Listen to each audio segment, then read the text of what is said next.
मित्रों, किस स्त्री के भाग्य में पुत्र की प्राप्ति नहीं होती है और उसे पूरे जीवन निसंतान ही रहना पड़ता है? और क्या होता है जब एक स्त्री के भाग्य में पुत्र का सुख नहीं लिखा होता? क्या आपने कभी सोचा कि जब जीवन की किताब में मातृत्व के पन्ने खाली रह जाएं, तो वह स्त्री किस तरह अपने दिन गुजारती है? क्यों कुछ स्त्रियों को नसीब में पुत्र का आलिंगन नहीं मिलता और उन्हें जीवन भर निसंतान रहकर ही समय बिताना पड़ता है? क्या यह भाग्य की रेखाएं हैं जो उन्हें इस कठिन राह पर ले जाती हैं, या फिर जीवन की अनकही कहानियां कुछ और कहती हैं? जब एक स्त्री का दिल ममता से भरा हो पर उसके आंगन में किलकारी न गूंजे, तब वह कैसे हिम्मत और उम्मीद के साथ आगे बढ़ती है? क्या समाज की नजरें, परिवार की अपेक्षाएं और खुद की चाहतें उसे और भारी बना देती हैं, या फिर वह अपने निसंतान जीवन में एक नया अर्थ, एक नई मंजिल तलाश लेती है? और वह कौन से कार्य हैं जो एक पतिव्रता स्त्री को अपने जीवन में कभी नहीं करने चाहिए, नहीं तो उसे पुत्र की प्राप्ति नहीं होती है?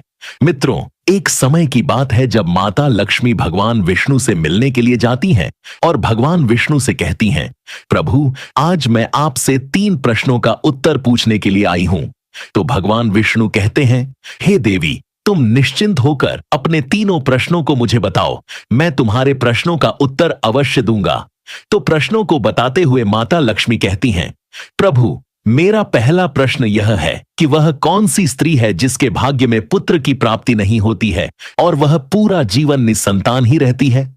और मेरा दूसरा प्रश्न है, वह कौन सी स्त्री है जो समय से पहले ही विधवा हो जाती है और बिना पति के दुखी जीवन व्यतीत करती है? और मेरा तीसरा प्रश्न है, वह कौन सी स्त्री है जो पति के होते हुए भी एक दुखी जीवन जीती है और उसे कभी अपने जीवन में सुख की प्राप्ति नहीं होती है? तो भगवान विष्णु माता लक्ष्मी के तीनों प्रश्नों को सुनकर बोले, हे देवी, मैं तुम्हें एक कथा सुनाता हूं जिसे सुनकर तुम्हें तुम्हारे प्रश्नों का उत्तर मिल जाएगा, किंतु बहुत ध्यान से सुनना। तो माता लक्ष्मी कहती हैं, आप कथा सुनाइए। प्रभु, मैं कथा को पूरा मन लगाकर सुनूंगी। कथा की शुरुआत कथा को सुनाते हुए भगवान विष्णु कहते हैं, एक समय की बात है जब गंगा नदी के किनारे बसे एक गांव गंगापुर में एक सेठ राम प्रसाद रहता था और उस सेठ के 2 बेटे थे और दोनों की शादी हो चुकी थी। सेठ राम प्रसाद और उसकी पत्नी शांति दोनों ही बहुत दुष्ट स्वभाव के थे। सेठ का बड़ा बेटा रमेश और उसकी पत्नी कुसुम भी दुष्ट स्वभाव की थी, लेकिन सेठ का छोटा बेटा सूरज बहुत ही अच्छे स्वभाव का था और उसकी पत्नी सुमित्रा भी बहुत अच्छे स्वभाव की थी। सुमित्रा अकेले ही घर का सारा काम करती थी और घर में सभी के कपड़े भी धोती थी। इतना सब कुछ करने के बाद भी सेठ की पत्नी शांति और बड़े बेटे की पत्नी कुसुम हमेशा उसका अपमान करती रहती थी। कथा को आगे बताते हुए भगवान विष्णु कहते हैं, सेठ की बड़ी बहू कुसुम का एक बेटा था जिसका नाम था रवि, और छोटी बहू सुमित्रा को एक पुत्री थी जिसका नाम था सखी। शांति हमेशा उस पुत्री को लेकर अपनी छोटी बहू सुमित्रा को ताना मारती रहती थी। फिर भगवान विष्णु कथा को आगे बताते हुए बोले, हे देवी, अब मैं उस सेठ की छोटी बहू की कहानी अच्छे से समझाता हूं, क्योंकि उसकी छोटी बहू की कहानी से तुम्हें तुम्हारे पहले प्रश्न का उत्तर मिल जाएगा कि वह कौन सी स्त्री है जिसके भाग्य में कभी पुत्र की प्राप्ति नहीं होती है। तो इस कथा को सुनो। सेठ राम प्रसाद की पत्नी शांति पहले से ही बड़े ही दुष्ट स्वभाव की थी और उसके दुष्ट स्वभाव के कारण घर के सभी लोग उससे बहुत ज्यादा परेशान थे। वह अपनी छोटी बहू सुमित्रा को बहुत ही ज्यादा परेशान करती थी। उसको परेशान करने में उसे बहुत मजा आता था। सुमित्रा बेचारी घर का सारा काम करती थी, फिर भी शांति उसे हमेशा बहुत परेशान करती थी। वह कितना भी घर का काम कर ले, पर शांति हमेशा उसे ही डांटती रहती थी। एक दिन जब सुमित्रा घर में झाड़ू लगा रही थी तो शांति बोली, इतनी देर हो गई, तू अभी तक झाड़ू ही नहीं लगा पाई। मैं मंदिर जा रही हूं और जब तक वहां से आऊंगी तब तक खाना बन जाना चाहिए। आते ही मैं खाना खाऊंगी। फिर सुमित्रा घर की साफ सफाई करके खाना बनाने में लग गई और खाना बनाते समय वह मन में सोच रही थी, मैं घर का इतना काम करती हूं, फिर भी मेरी सास मुझे हमेशा डांटती रहती है और हमेशा परेशान करती रहती है। कभी भी प्रेम से बात नहीं करती और घर का सारा काम मुझसे ही करवाती है। सुमित्रा यह सब सोच ही रही थी, तभी दरवाजा खटखटाने की आवाज आई। उसने सोचा, अभी तो खाना तैयार भी नहीं हुआ और लगता है मेरी सास आज बहुत जल्दी ही मंदिर से लौट आई है। फिर सुमित्रा दरवाजे के पास गई और दरवाजा खोला तो उसने देखा कि दरवाजे के बाहर एक साधु महाराज खड़े हैं। साधु महाराज सुमित्रा से कहते हैं, बेटी मुझे कुछ भोजन करा दो, मुझे बहुत जोर की भूख लगी है। तो सुमित्रा बोली, महाराज मैं आपको भोजन तो करा देती, पर मेरी सास बहुत दुष्ट स्वभाव की है, वह मुझे बहुत डांटेगी और अभी वह मंदिर गई है, मंदिर से आती ही होंगी। यदि वह आ गई और उन्होंने मुझे आपको भोजन कराते देख लिया तो मुझे बहुत मारेगी, इसीलिए मैं आपको भोजन नहीं करा सकती। साधु बोला, बेटी थोड़ा सा ही भोजन करा दो, मैंने सुबह से कुछ नहीं खाया है। साधु की यह बात सुनकर सुमित्रा को दया आ जाती है और वह साधु से बोली, महाराज आप अंदर आ जाइए, मैं आपको भोजन देती हूं। फिर साधु अंदर आ जाते हैं और सुमित्रा उनको भोजन देती है। अभी साधु भोजन कर ही रहे थे, तभी अचानक सुमित्रा की सास शांति मंदिर से घर आ जाती है और साधु को भोजन करते देखकर बोली, यह मेरा घर है, कोई भोजनालय नहीं जो हर कोई यहां आकर भोजन करके चला जाएगा। तूने इस साधु को भोजन क्यों दिया? क्या अन्न मुफ्त में आता है जो हर किसी को अपने घर में बैठाकर खिलाती रहती हो? इतना कहकर उसने साधु को धक्के मारकर अपने घर से बाहर निकाल दिया और उसका खाना उठाकर बाहर फेंक दिया। फिर सुमित्रा से कहने लगी, तूने इस साधु को भोजन क्यों कराया? अन्न कितना महंगा आता है, तुझे पता नहीं? अब घर के लोग क्या खाएंगे? तो सुमित्रा डरते हुए बोली, साधु बहुत भूखा था, इसीलिए मैंने उसे भोजन दे दिया था और उसे मैंने अपने हिस्से का भोजन दिया है, इसीलिए आज मैं भोजन नहीं करूंगी। इतना गुस्सा क्यों होती हो? भोजन तो मैंने उसे अपने हिस्से का दिया है। यह सुनकर शांति ने गुस्से में आकर सुमित्रा को भी धक्के मारकर घर से बाहर निकाल दिया और बोली, जा, अब तुझे भी इस घर में रहने की जरूरत नहीं है और अब कभी मेरे घर में मत आना। सुमित्रा दरवाजे पर बैठकर रोती रही, किंतु शांति ने दरवाजा नहीं खोला। फिर सुमित्रा ने सोचा, अब यहां से अपने मायके ही जाना पड़ेगा। फिर वह अपने मायके जाने लगी। बीच रास्ते में एक घना जंगल पड़ता था। सुमित्रा भूखी प्यासी अपने मायके जा रही थी, तभी बारिश होने लगती है। सुमित्रा वहीं जंगल में एक पेड़ के नीचे बैठ जाती है, लेकिन बारिश की बूंदें उसके ऊपर गिरती रहती हैं और वह भीगने लगती है। फिर उसे एक और पेड़ दिखा जो काफी बड़ा था। वह बारिश से बचने के लिए उस बड़े से पेड़ के नीचे जाकर बैठ गई और रोने लगी। तभी उसे एक संत मिले और संत ने कहा, बेटी तुम क्यों रो रही हो? तो सुमित्रा ने संत को सारी बात बताई। संत ने कहा, वह लोग तुम्हें इसीलिए परेशान करते हैं क्योंकि तुम्हें अभी तक पुत्र की प्राप्ति नहीं हुई है, लेकिन तुम चिंता मत करो, मैं तुम्हें एक पर्ची देता हूं जिसमें पुत्र प्राप्ति का उपाय लिखा है। फिर संत ने उसे एक पर्ची दी और कहा, इसमें लिखे उपाय को यदि तुम पूरी निष्ठा से करोगी तो तुम्हें पुत्र की प्राप्ति अवश्य होगी। इतना कहकर वह संत वहां से चले गए। सुमित्रा अपने मन में सोचने लगी, यदि मुझे भी पुत्र हो जाएगा तो मुझे भी ससुराल में बहुत सम्मान मिलेगा और मेरी सास मेरी बहुत इज्जत करेगी।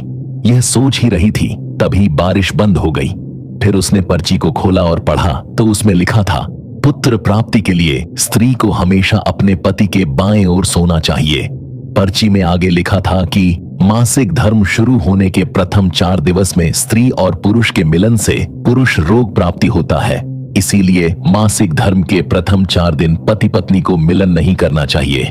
मासिक धर्म के 5वें दिन मिलन से कन्या की प्राप्ति होती है और 6ठे दिन मिलन से पुत्र की प्राप्ति होती है।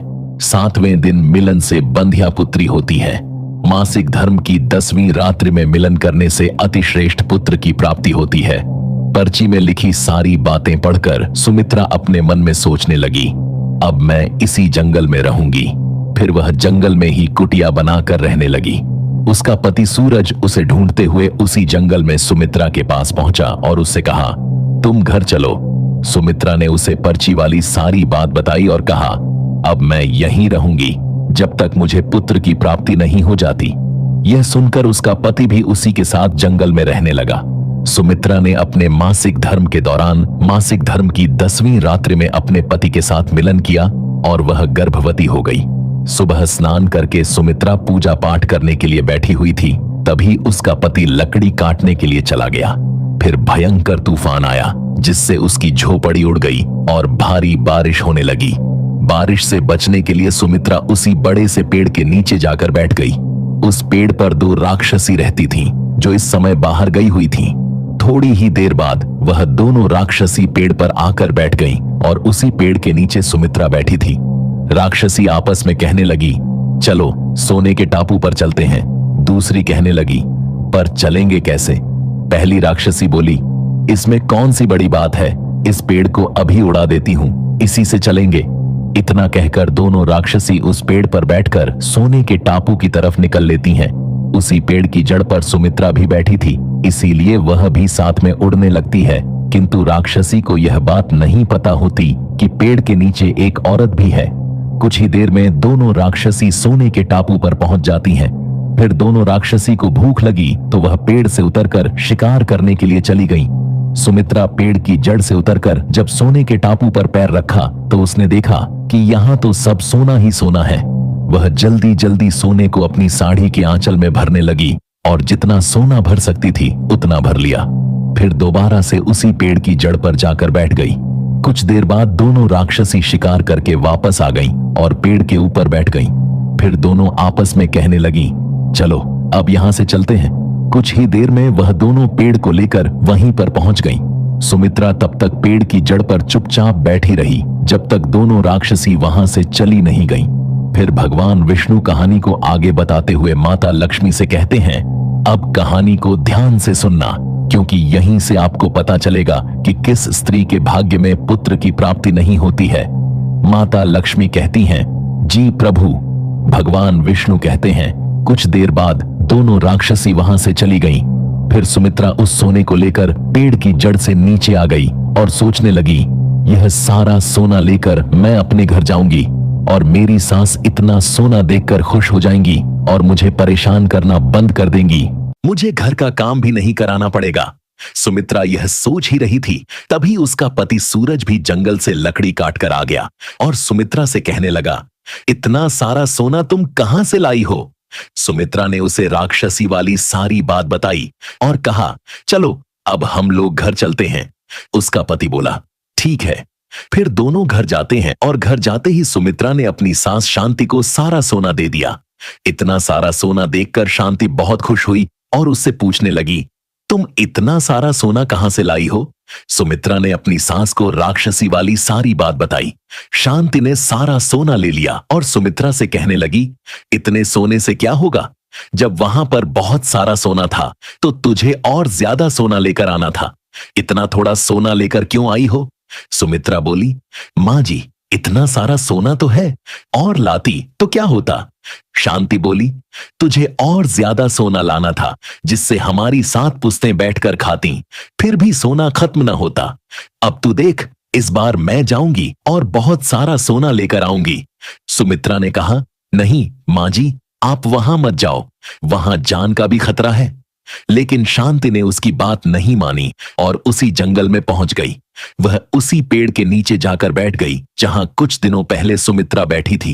कुछ देर तक शांति पेड़ की जड़ पर बैठी रही। थोड़ी देर में दोनों राक्षसी वहां आईं और उसी पेड़ पर बैठ गईं। एक राक्षसी कहने लगी, आज सोने के टापू पर नहीं बल्कि नदी के किनारे चलते हैं, वहां पर मछलियां खाएंगे। इतना कहकर वह पेड़ को लेकर नदी की तरफ चल देती है। अभी शांति एकदम से बोल पड़ी, तुम दोनों पेड़ को सोने के टापू पर लेकर क्यों नहीं जा रही हो? तभी दोनों राक्षसियों की नजर शांति पर पड़ी।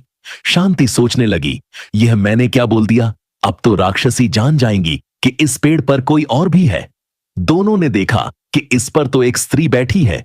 दोनों ने पेड़ को बहुत जोर से हिलाया, जिसके कारण शांति पेड़ से नीचे गिर गई और उसकी मौत हो गई। उसके बाद जब उसके घर वालों को उसकी मौत का पता चला तो सभी लोग वहां पर पहुंच गए। सुमित्रा कहने लगी, मैंने सासू मां को समझाया था कि वहां मत जाओ, फिर भी वह सोने के लालच में चली गईं। अब उनके लालच का फल उन्हें मिल गया। मित्रों, कहानी को आगे बताते हुए भगवान विष्णु कहते हैं, इस तरह शांति की मौत हो गई, इसीलिए हमें लालच नहीं करना चाहिए। फिर कुछ समय बाद सुमित्रा को एक पुत्र हुआ जिसका नाम था गोपाल। पुत्र प्राप्ति के बाद सुमित्रा बहुत खुश थी और उसने अपने घर में एक दावत रखी जिसमें उसने बहुत से पंडितों और संत महात्माओं को अपने घर पर भोजन कराया। भोजन करके सभी संत महात्माओं ने उसे बहुत आशीर्वाद दिया। उधर सेठ के बड़े बेटे की बहू कुसुम, जो हमेशा सुमित्रा को पुत्र को लेकर ताने मारा करती थी, उसका मुंह हमेशा के लिए बंद हो गया। फिर भगवान विष्णु माता लक्ष्मी से कहते हैं, मेरी कथा समाप्त हुई, अब मैं तुम्हें तुम्हारे प्रश्नों के उत्तर देता हूं। तुम्हारा पहला प्रश्न था, कौन सी स्त्री के भाग्य में पुत्र की प्राप्ति नहीं होती है और वह पूरा जीवन निसंतान रहती है? तो जो स्त्रियां संत द्वारा दिए गए पर्ची में लिखी बातों के विपरीत कार्य करती हैं, उनके भाग्य में पुत्र की प्राप्ति नहीं होती है। जो स्त्रियां अपने पति का आदर नहीं करती और हमेशा उनसे लड़ती झगड़ती रहती हैं, अपने पति से हमेशा नाराज रहती हैं, उनके भी भाग्य में पुत्र की प्राप्ति नहीं होती। इसीलिए प्रत्येक स्त्री को अपने पति का आदर सम्मान करना चाहिए। तुम्हारा दूसरा प्रश्न था, वह कौन सी स्त्री है जो समय से पहले ही विधवा हो जाती है और बिना पति के एक दुखी जीवन जीती है? तो समझ लो, जो स्त्रियां पति के होते हुए भी मांग में सिंदूर नहीं लगाती और न ही मंगलसूत्र पहनती, जहां भी जाती हैं बिना सिंदूर और बिना मंगलसूत्र के जाती हैं, पति के कहने पर भी उसकी बात नहीं मानती और पराये मर्दों के साथ संबंध बनाती हैं, तो ऐसी स्त्रियां समय से पहले ही विधवा हो जाती हैं। इसीलिए एक शादीशुदा स्त्री को पतिव्रता जीवन जीना चाहिए और अपने पति के अलावा पराये मर्दों को नजर उठाकर भी नहीं देखना चाहिए। तुम्हारा तीसरा प्रश्न था, वह कौन सी स्त्री है जो पति के होते हुए भी एक दुखी जीवन जीती है और उसे अपने जीवन में कभी सुख की प्राप्ति नहीं होती है? तो समझ लो, यह वह स्त्रियां हैं जो सुबह देर तक सोती रहती हैं और सुबह 8 बजे या 9 बजे के बाद उठती हैं, बिना स्नान किए ही भोजन बना देती हैं और पूजा पाठ भी नहीं करती। कहीं भी जाना होता है तो अपने पति की बिना आज्ञा के चली जाती है, पति के मना करने पर भी नहीं मानती, पति की एक भी बात नहीं मानती। तो ऐसी स्त्रियों के जीवन में कभी सुख की प्राप्ति नहीं होती और वे हमेशा दुखी जीवन जीती हैं। इसीलिए एक पतिव्रता स्त्री को चरित्रवान रहना चाहिए और प्रातः काल में उठकर स्नान आदि करके पूजा पाठ करके फिर भोजन तैयार करना चाहिए, जिससे कि घर में सुख शांति आती है। माता लक्ष्मी की पूजा भी करनी चाहिए, जिससे कि माता लक्ष्मी प्रसन्न होती हैं। मित्रों, आपको यह कथा कैसी लगी? हमें कमेंट्स करके जरूर बताना। तो बोलो जय माता लक्ष्मी की।